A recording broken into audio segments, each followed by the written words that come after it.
కాగజ్ నగర్ మండలం అందవెల్లి పెద్దవాగు బ్రిడ్జి తాత్కాలిక రోడ్డు ఆదివారం ఉదయం తెగిపోయింది. శనివారం రాత్రి నుంచి కురిసిన వర్షానికి పెద్దవాగులో నీటి ప్రభావం పెరిగి తాత్కాలికంగా వేసిన రోడ్డు కొట్టుకుపోయింది. దీంతో ఈ రోడ్డు తెగిపోవడంతో 50 గ్రామాల ప్రజలకు రాకపోకలు నిలిచిపోయాయి.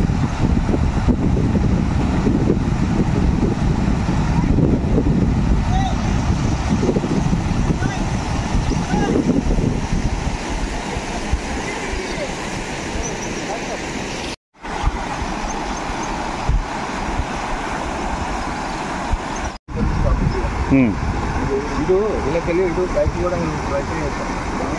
ಬೈಕ್ ಕೂಡ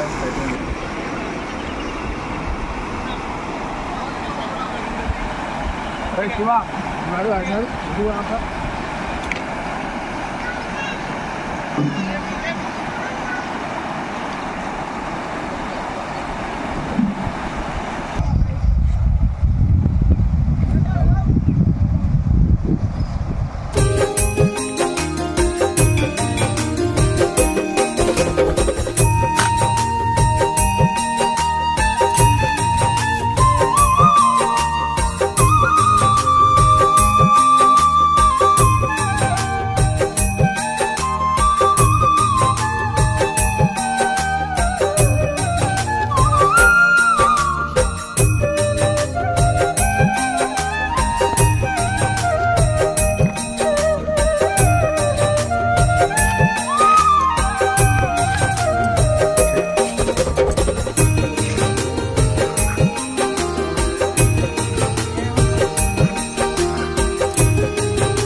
गछ पाखर साइड सुधा करदे अलग अलग करदे से